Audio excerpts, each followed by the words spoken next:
So, you're not upset about me killing you that one time? Don't be foolish. The Lich King told me how our encounter would end. The Lich King knew that I would kill you? But did he tell you that I will kill both of you most of the time? Hello, I'm trying to understand how difficult it will be to beat Warcraft 3 without any heroes. Rules reminder: do not use any heroes, as if they do not exist. This also means that I cannot accept any quests. Allied heroes are allowed, I can't control them. Heroes can be used if it's necessary for the mission objective. And complete the game on hard difficulty. The first mission of this campaign is a no-build mission. The task is simple: find, rescue and recruit 24 acolytes, and we'll do it without Arthas. However, in reality, to start this adventure you need to accept a quest from Aaron, which is impossible with ghouls. But I decided to complete this quest by hitting 24 villages with ghouls, marking them as found. In the first area, you can find Abel in the middle and Abraham on the left side with a quest, which I can't accept either. Adam was fishing. This section is a bit tricky because there is a patrol walking around. But now we have ghosts who are invisible and can scout everything. I need to actually use them to avoid being caught. I tried to flee, but one footman forced me to fight. Afterwards, I used the cannibalize ability on my ghouls so they could heal. Aaron is near the lumber mill. Adrian and Aidan are near the horse and the barracks. Be careful here. Next, enter the city from the left side. There will be Alan. If you are spotted by regular villagers, they will call the nearest guards. But once you scare them, they won't return. Albert is hiding in the corner. Alec is close to brawlers. Alex is too close to a patrolling knight, so hug the trees on the right and get to him. Without Arthas, you can't get any reinforcements on graveyard. Alexander is on a farm. Alfie is hiding from work. Alfred is kidnapped by bandits. I can't get him yet. Alistair is having a love story in the woods. We are about to ruin it.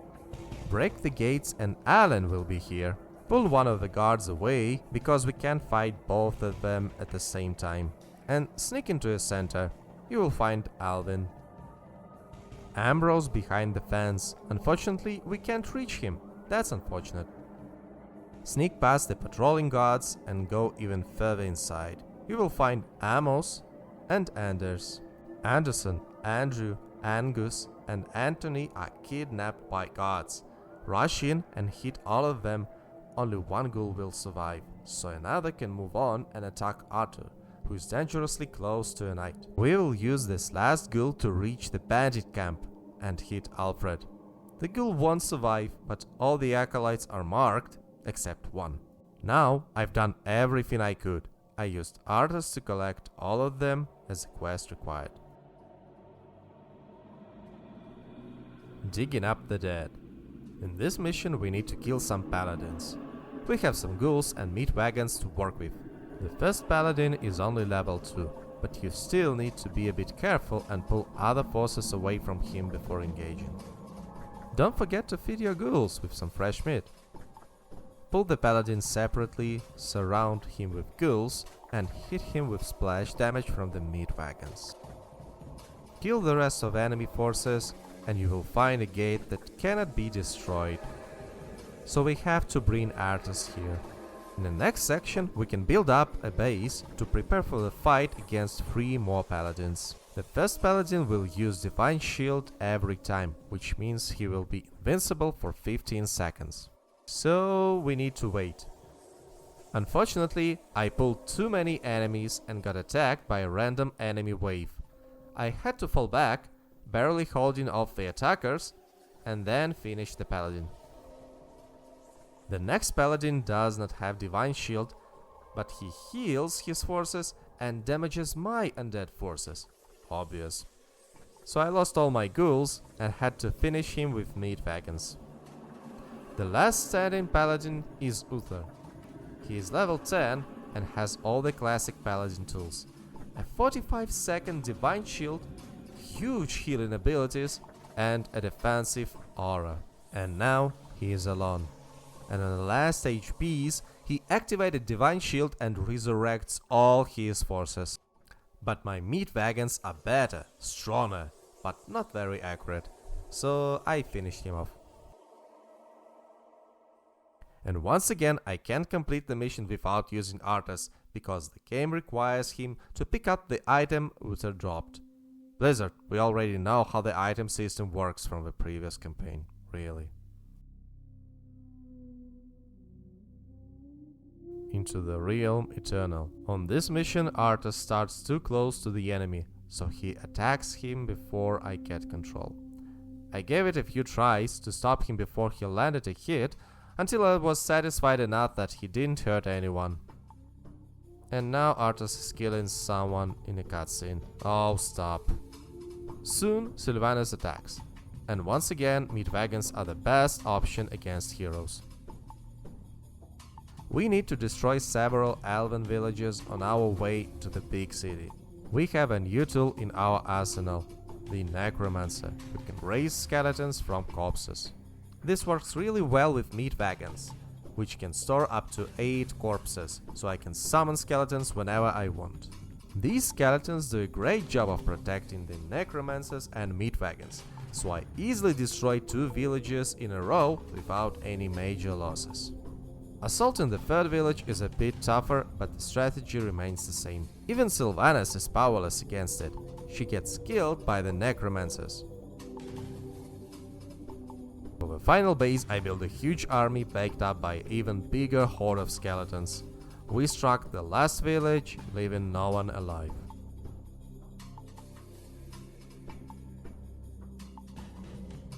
Key of the 3 Moons. Sylvanas blows up the bridge, so we need to find a way to cross the river and gather 3 key pieces. In this mission, we gain access to a new Undead ranged unit, the Cryptfiend. It has the ability to throw a web and pull flying units to the ground.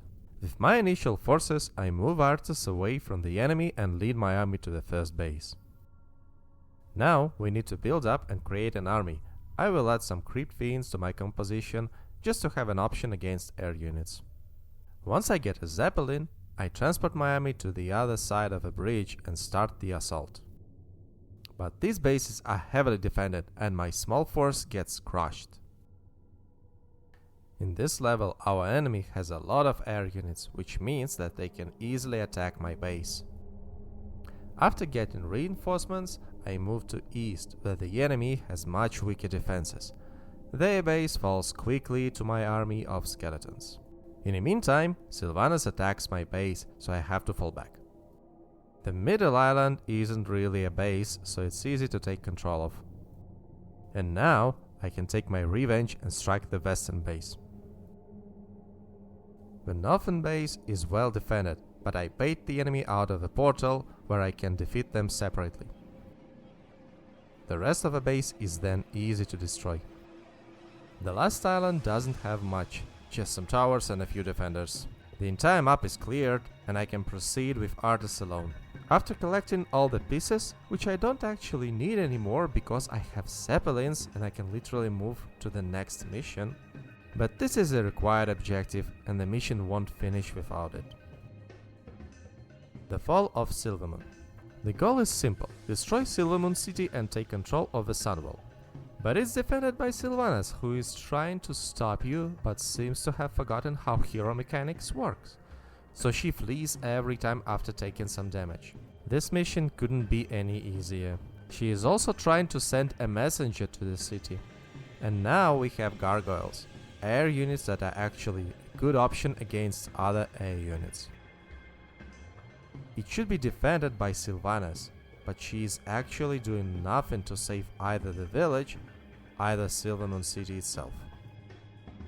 Eventually, she gets defeated by some necromancers outside of the city.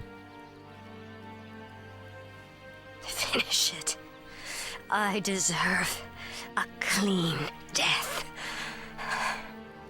After all you've put me through, woman, the last thing I'll give you is the peace of death. And then Arthas decides to steal her by taking her soul and turning her into a banshee.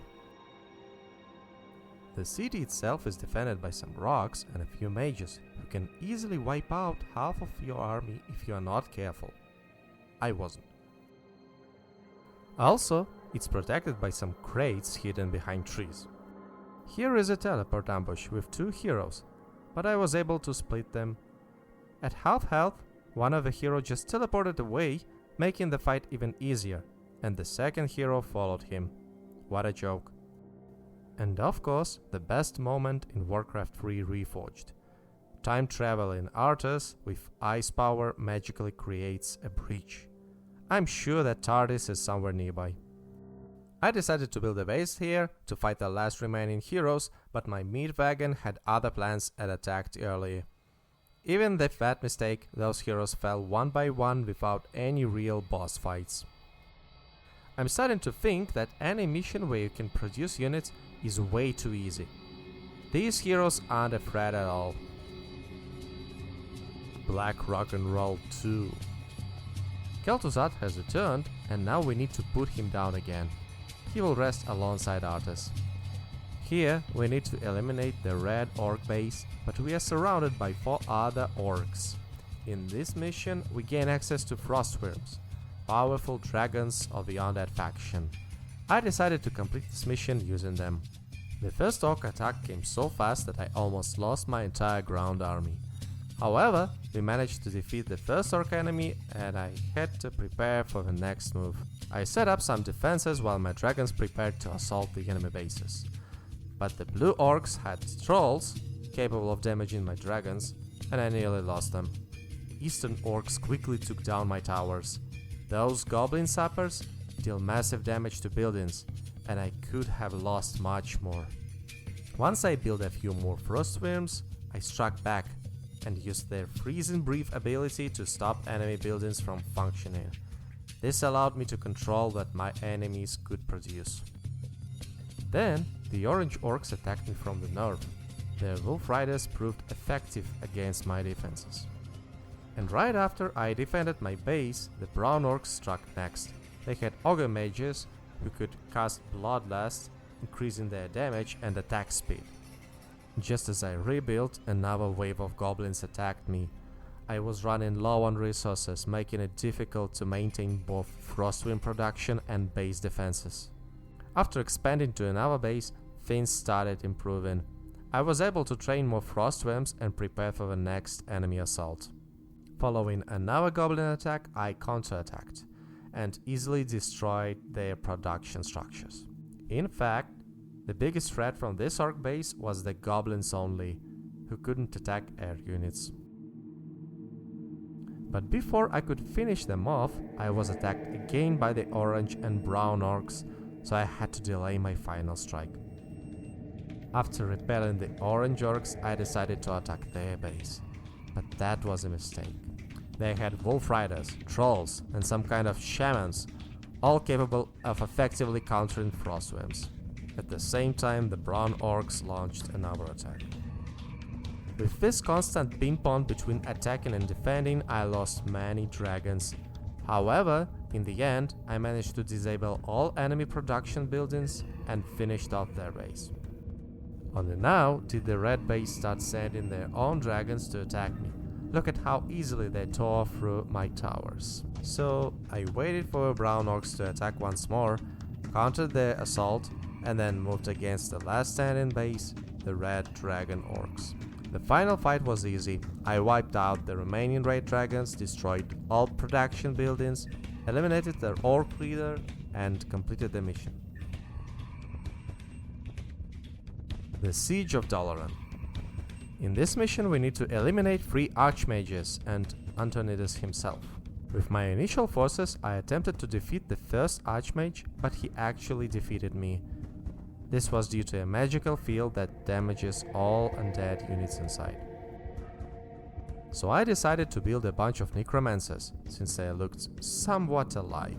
However, Reforged determined that they were actually dead inside, and even skeletons weren't resilient enough to survive in this field.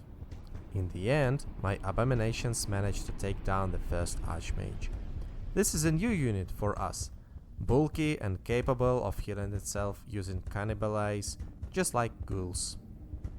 I tried to find another gold mine, but there was only one in this mission. That meant I had to be careful. I didn't have much gold to work with. As I broke into Dalaran, I found my first ally, a war golem. It doesn't take up any supply, making it a free bulky unit that I can repair with my workers.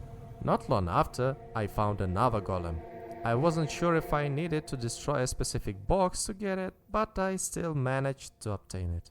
This one even had healing abilities, which, unlike regular healing spell, didn't harm my undead units. The second Archmage was simple, no special effects, just a straightforward fight. Then I encountered the nemesis of this campaign, the Griffon Rider, and the only units that I had to deal with it were necromancers. It took forever, even with Griffon debuffed. So I rushed to destroy their production buildings. But while my meat wagons was idly bombarding structures, it accidentally triggered the third Archmage. This one summoned a ton of clones, and I couldn't handle them all. At this point, I got my final free unit, a bird that can stomp and stun enemies. This bird was perfect for dealing with Archmage, since it could stun all his copies. During the Antonidas fight, I tried to carefully pull him, but then a cutscene played. It pains me to even look at you, Arthas. I'll be happy to end your torment, old man. I told you that your magics could not stop me. Arthas and the Leech were resurrected and dropped right in the middle of the battlefield. I tried to escape quickly while the enemy focused on attacking the meat wagon. They attempted to block Arthas from running away, but my abominations helped him break free. The rest of the fight was straightforward. I crippled all the enemies, including Antonidas himself, and he went down easily. Under the burning sky, Kel'Thuzad is summoning Archimonde, the CEO of the Burning Legion. We need to defend him for 30 minutes, without Arthas of course. First, we need to capture the gold mine to boost our income. The first attack comes from the east, with some knights. I decided to rely on necromancers again and try to overwhelm the enemy with skeletons. The second attack comes from the north, featuring a tank. Their sniper rifles hits hard, and the tank isn't easy to deal with either. The third attack also comes from the north, this time with Griffon Riders. I didn't realize my Crypt Fiends couldn't attack air. After 5 minutes of defending, I got some Fellstalkers for free. They are really effective against mages because they drain mana and deal damage based on the amount drained. After that, I was attacked from two sides by air units. The Griffon Riders reached my second gold mine, which had no defense. While I was trying to deal with them, they easily wiped out most of my forces. Oh, I had no idea how bad things would get later. The next attack was simply impossible to handle because of a level 8 mage, so I restarted the mission. This time I tried using meat wagons. They deal massive damage to ground units. The first tank went down without a problem, but the Griffon Riders still got to my second gold mine too quickly. I sent my Crypt Fiend to deal with them, only to finally notice they still couldn't attack air. So I quickly started researching web and waited for it to finish. By the time it was ready, my forces were too depleted to fight, and in the next attack my meat wagons had no frontline support. On the next reload I decided to start with some banshees. They can debuff enemies, making them miss their attacks. I also invested some gold into a proper frontline, abominations. Most attacks became more manageable, and after 10 minutes of defending, I got my second pack of Fellstalkers. Now let's take a look at the enemy composition. West base is full of gnomish units, tanks, riflemen, and gyrocopters. They are slow but hit hard, especially against my towers. East base consists of ground armies with mages, healers, and knights. They focus on control and sustain. North enemies specialize in Griffon Riders. At some point, the north and east bases started attacking me simultaneously, making it harder to stay in control. Griffin Riders were especially annoying. They could easily wipe out my Necromancers and Banshees. In the last 10 minutes I got Infernals, which helped me handle ground forces. At the 3-minute mark I was attacked from the east. I assumed their base had no power left to another assault. I was completely wrong. For the last minute and a half I had prepared my forces to defend from every side. But Griffin Riders got to Kel'Thuzad too quickly, so I had to reload. I split my abominations to cover more ground and tried to stop the Griffin Riders with Crypt Fiends. But for some reason the Crypt Fiends didn't seem too interested in attacking air units. So I pulled all my workers to defend the Lich. Every side was falling apart. The Griffin Riders kept getting closer. I searched for any surviving units to protect him, but it was too late. With 10 seconds left, they killed Kel'Thuzad. I reloaded and tried defending from the middle instead. But the enemy's sheer strength was overwhelming. I lost even faster. I kept trying, testing different positions. In one attack, I even noticed that the enemy had pulled all their workers to fight with me. In another, I realized that the blue enemy had 4 heroes with different levels. I think Reforged messed up the attack waves. They must have gotten stuck at their base, and on the final assault, they just sent everything they had collected. I tried to take a direct fight to the blue team to stop them early and potentially catch some Griffin Riders. It went well at first, but when I got backstabbed by the eastern base, Kel'Thuzad was still defeated. On my next attempt, I managed to catch most of the Griffin Riders and severely weaken the blue forces, but their army was simply stronger, so I couldn't hold out for long. I noticed that the Griffin Riders got split up and distracted by my towers, buying me a few extra seconds. Still, their aggression was relentless. They destroyed everything quickly and were closing in on Kel'Thuzad. I pulled my last workers to soak up some damage and distract the riders. 10 seconds. They hit in the Lich. 5 seconds. The eastern forces are closing in. 2, 1, 0. I won. Arhimond has arrived in Azeroth and wiped out all the Griffin Riders. This campaign had most of its mission focused on base building and unit production, playing like classic RTS. Since our heroes weren't too powerful yet, their absence wasn't a huge problem. But now we get to enjoy watching Arhimond obliterate Dalaran. Agir Udal Nutarus.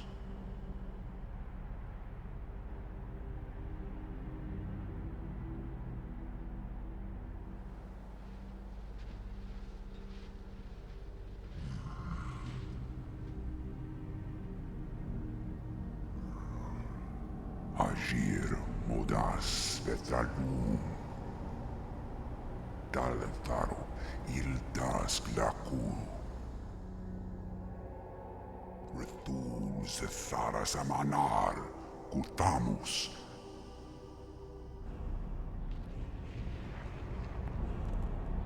Belar Sumaris Azaratha Rakas Ilkula.